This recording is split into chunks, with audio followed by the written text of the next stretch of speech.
Hello everyone, welcome to my channel. आज हम बात करेंगे थ्योरी ऑफ डिमांड के बारे में, जिसमें हम पढ़ेंगे कि डिमांड क्या है, types of demand and demand schedule. ठीक है, तो हमारे पास तीन वर्ड्स की मैं बात करती हूँ। सबसे पहले एक वर्ड है मेरे पास डिज़ायर, एक वर्ड है वांट और एक वर्ड है मेरे पास डिमांड। ठीक है, अगर मैं जनरली बात करूँ तो हम तीनों वर्ड्स का मतलब सेम ही लेते हैं इन जनरल टर्म्स, लेकिन अगर हम इकोनॉमिक्स के पॉइंट ऑफ व्यू से बात करें तो इन तीनों का मतलब डिफरेंट है। डिज़ायर का मतलब है किसी भी चीज़ की डिज़ायर करना। इसका मतलब है कि हम एक विश कर रहे हैं किसी चीज़ को ख़रीदने के लिए, लेकिन उतने पैसे मेरे पास नहीं हैं, उतनी परचेजिंग पावर मेरी नहीं है। ठीक है, अगर हम वांट की बात करें तो हम कहेंगे कि मैंने विश की किसी चीज़ को ख़रीदने की, उतने मेरे पास पैसे भी हैं, लेकिन मैं स्पेंड नहीं करना चाहती मार्केट में, तो वो मेरी वांट है। ठीक है, अगर डिमांड की बात करें तो उसमें क्या है, जिसमें हमारी दोनों कंडीशंस फुलफ़िल होती हैं कि मेरे पास उतनी परचेजिंग पावर भी है, मतलब उतने मेरे पास पैसे भी हैं, और मैं मार्केट में वो पैसे स्पेंड करने के लिए रेडी भी हूँ। तो जहाँ पे मेरी ये दोनों कंडीशन सेटिस्फाई होती हैं, उस चीज़ को मैं कहूँगी कि मार्केट में मेरी किसी भी कमोडिटी के लिए डिमांड है। उसके बाद डिमांड हमारे पास दो टाइप की होती है, एक है इंडिविजुअल डिमांड और एक है मेरे पास मार्केट डिमांड। अगर हम इंडिविजुअल डिमांड की बात करें तो जैसे नाम से ही सजेस्ट हो रहा है, इंडिविजुअल मतलब जो एक सिंगल पर्सन की डिमांड है, जो एक पर्सन मार्केट में किसी भी कमोडिटी के लिए डिमांड कर रहा है। मार्केट डिमांड क्या होगी, जिसमें नंबर ऑफ पर्सन है, जिसमें ज़्यादा लोग हैं, एक से ज़्यादा लोग हैं, मल्टीपल लोग जब मिलके मार्केट में किसी चीज़ की डिमांड कर रहे हैं तो वो है हमारी मार्केट डिमांड। उसके बाद हम बात करेंगे डिमांड शेड्यूल के बारे में। डिमांड शेड्यूल का क्या मतलब है कि जब हम अपने डिमांड और प्राइस का जो रिलेशनशिप है उसको एक टेबल की फॉर्म में रिप्रेजेंट करते हैं। तो जैसे हमारे पास दो टाइप की डिमांड है, तो डिमांड शेड्यूल भी हमारे पास दो टाइप का होगा। फर्स्ट हमारे पास होगा इंडिविजुअल डिमांड शेड्यूल और दूसरा मेरे पास है मार्केट डिमांड शेड्यूल। ठीक है, सबसे पहले हम इंडिविजुअल डिमांड शेड्यूल की बात करेंगे, साथ में ही हम इसकी कर्व भी देख लेंगे कि दोनों की कर्व्स भी कैसे बनती हैं। इंडिविजुअल की बात करते हैं सबसे पहले। तो इंडिविजुअल में हम किसी एक पर्सन की डिमांड को लेके चल रहे हैं। ठीक है, एक पर्सन मार्केट में कितनी क्वांटिटी डिमांड कर रहा है। तो सपोज यहाँ पे मेरे पास है प्राइस ऑफ एक्स कमोडिटी और यहाँ पे मेरे पास है क्वांटिटी डिमांडेड, कि मैं कितने प्राइस पे क्वांटिटी की कितनी डिमांड कर रही हूँ। इंडिविजुअल की बात कर रहे हैं हम, एक पर्सन की बात कर रहे हैं। तो सपोज़ कि एक पर्सन है, तो जब मेरी प्राइस जो है कमोडिटी का वो 1 है, 2, 3, 4, तो मेरी क्वांटिटी डिमांडेड क्या होगी, 4, 3, 2, 1। ऐसा क्यों है, क्योंकि कंज्यूमर के पॉइंट ऑफ व्यू से हम बात करते हैं। अगर किसी कमोडिटी का प्राइस कम है तो हम उसको ज़्यादा खरीदेंगे, अगर किसी कमोडिटी का प्राइस ज़्यादा है तो मैं उसको कम खरीदूंगी। इसका मतलब कि प्राइस और क्वांटिटी डिमांडेड में नेगेटिव रिलेशनशिप है। जितना किसी चीज़ का प्राइस कम होगा उतनी उसकी डिमांड ज़्यादा होगी, और जैसे जैसे कमोडिटी का प्राइस बढ़ता जाएगा उसकी डिमांड कम होती जाएगी। जैसे ये है, हमने एक डिमांड शेड्यूल बनाया इंडिविजुअल का, मतलब मैंने एक टेबल की फॉर्म में प्राइस और क्वांटिटी डिमांडेड के रिलेशनशिप को रिप्रेजेंट किया कि जब प्राइस 1 है तो क्वांटिटी डिमांडेड है 4, जैसे ही प्राइस बढ़ के 2 हो गया तो हमारी जो क्वांटिटी डिमांडेड है वो क्या हो गई, कम हो गई।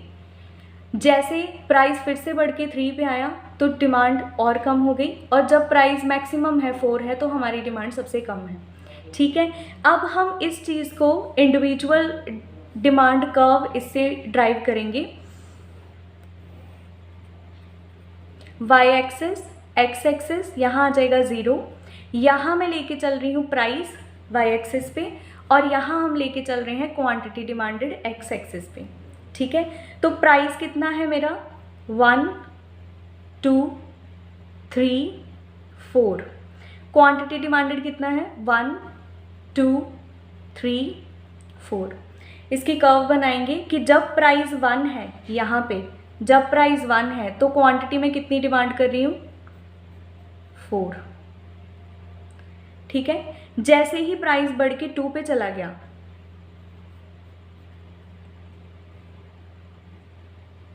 तो क्वांटिटी डिमांडेड पहले से क्या हो गई, कम हो गई। जैसे ही प्राइस बढ़ा क्वांटिटी में कम डिमांड कर रही हूँ। जब प्राइस और बढ़ जाएगा 3 पे चला जाएगा तो क्वांटिटी मेरी और कम हो जाएगी, 2 पे आ गए। और जब प्राइस 4 है तो क्वांटिटी डिमांडेड कितनी है मेरी 1। ठीक है, अब इन पॉइंट्स को ज्वाइन करती हुई ये मेरी डिमांड कर्व बन जाएगी जो है नेगेटिव स्लोपिंग। नेगेटिव स्लोप है इसकी, डाउनवर्ड स्लोपिंग, नेगेटिव स्लोप कह सकते हैं हम इसको डाउनवर्ड स्लोपिंग भी कहेंगे, डाउनवर्ड स्लोप भी कह सकते हैं। नीचे को जा रही है फ्रॉम लेफ्ट टू राइट। ठीक है, ऐसा है क्यों, क्योंकि प्राइस और डिमांड में नेगेटिव रिलेशनशिप है, इसीलिए मेरी जो कर्व है वो डाउनवर्ड स्लोपिंग है, नेगेटिव स्लोपिंग है। जैसे ही किसी चीज़ का प्राइस बढ़ेगा उसकी क्वांटिटी डिमांडेड कम हो जाएगी, और जब किसी चीज़ का प्राइस कम होगा तो क्वांटिटी डिमांडेड जो है वो बढ़ जाएगी। उसके बाद हम बात करेंगे मार्केट डिमांड शेड्यूल और मार्केट डिमांड कर्व की।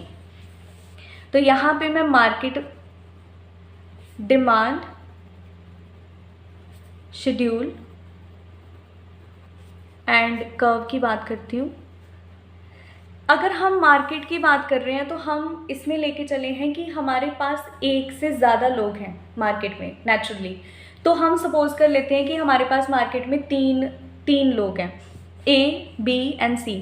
यहाँ आ जाएगा कॉमोडिटी का प्राइस, जैसे कॉमोडिटी का कोई भी एक्स कॉमोडिटी है उसका प्राइस 1 2 3 4, ये प्राइस है किसी भी कॉमोडिटी का। अब हमने लिया कि क्वांटिटी डिमांडेड ए पर्सन की। सपोज कर लेते हैं हम कि मार्केट में हमारे पास 3 लोग हैं। ठीक है, तो क्वांटिटी डिमांडेड ए पर्सन की कि इस प्राइजेस पे जो ए पर्सन है वो कितनी क्वांटिटी डिमांड कर रहा है। तो हमने देखा कि जब प्राइस 1 है तो एक पर्सन कितनी क्वांटिटी की डिमांड कर रहा है, सपोज 4 की ही डिमांड कर रहा है। जब प्राइस 2 हुआ तो 3 की डिमांड कर रहा है, क्योंकि जैसे जैसे प्राइस बढ़ेगा हमारी क्वांटिटी डिमांडेड कम होती जाएगी। ठीक है, उसके बाद बी की डिमांड है। तो हो सकता है कि बी की जो इनकम है वो ए से ज़्यादा हो। तो जब प्राइस 1 है तो बी डिमांड कर रहा है suppose 6 unit of a commodity. जब प्राइस 2 हुआ तो वो 5 यूनिट की डिमांड कर रहा है। जब प्राइस 3 है तो 4 की डिमांड कर रहा है, और जब प्राइस 4 है तो वो 3 की डिमांड कर रहा है। ठीक है, अब हम मान के चलते हैं कि ये जो सी पर्सन है इसकी डिमांड को लिख लेते हैं हम। तो सपोज़ कि जब प्राइस 1 है तो ये 5 यूनिट्स की डिमांड कर रहा है, जब 2 है तो 4, जब 3 प्राइस है तो 3 की ही डिमांड कर रहा है, और जब 4 प्राइस है तो 2 की डिमांड कर रहा है। तो जब मैं इन सभी की डिमांड को प्लस कर दूंगी तो मेरे पास मार्केट डिमांड आ जाएगी।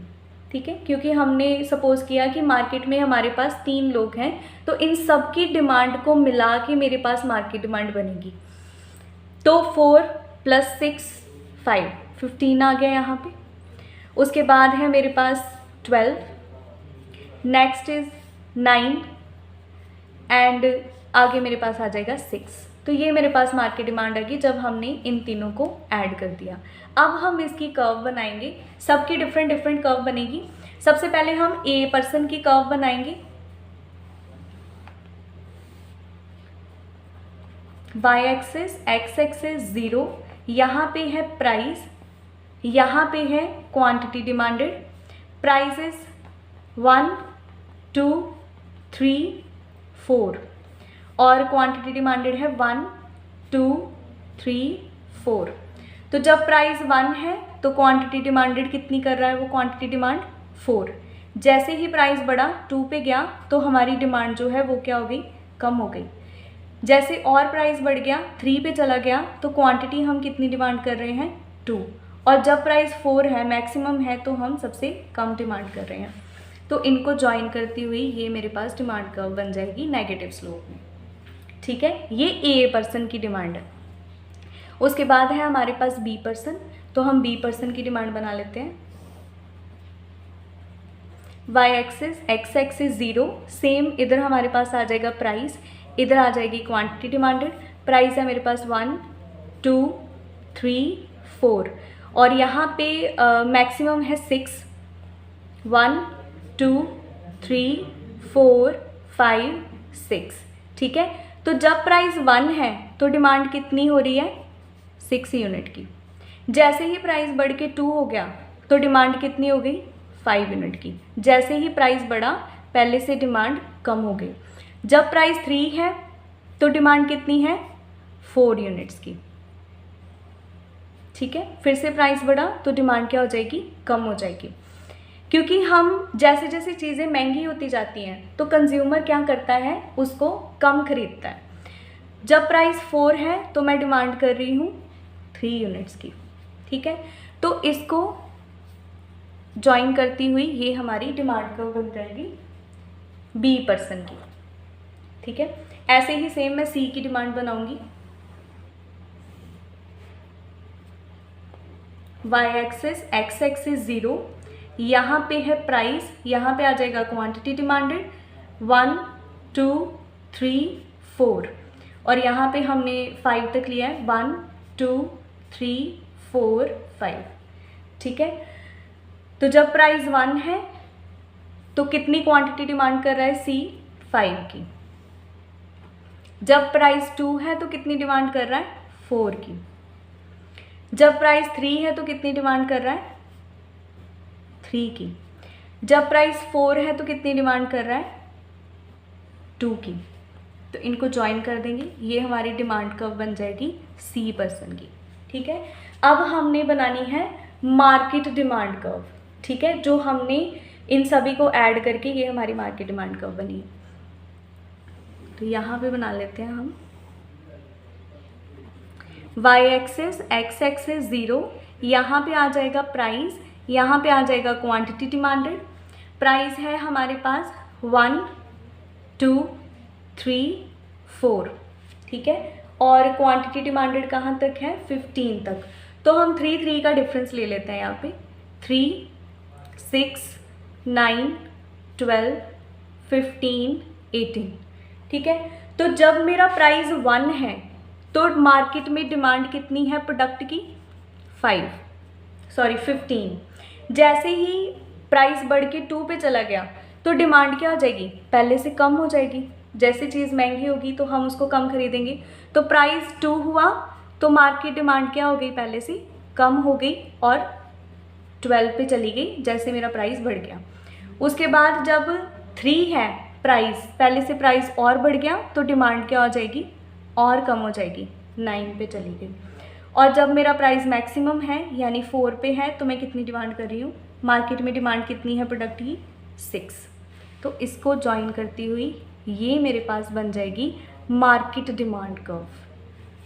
ठीक है, तो ये है मेरा मार्केट डिमांड शेड्यूल, जिसकी मैंने बात की कि हम जो मार्केट में डिमांड है एट डिफरेंट प्राइजेस, मार्केट में कितनी डिमांड है कमोडिटी की, उसमें हम सपोज कर लेते हैं कि हमारे पास 3 पर्सन है मार्केट में, उनकी डिमांड को मैंने लिखा एट डिफरेंट प्राइजेस, उनको हमने ऐड कर दिया।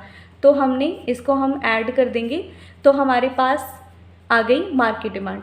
और उसके बाद ये हमारी कर्व है, पहले हमने ए की कर्व बनाई, फिर बी की, फिर सी की, और फिर जब सभी को ऐड करके हमारे पास मार्केट डिमांड आ गई तो हमने ये मार्केट डिमांड कर्व बनाई। आई होप कि सबको समझ आया होगा। Thank you so much.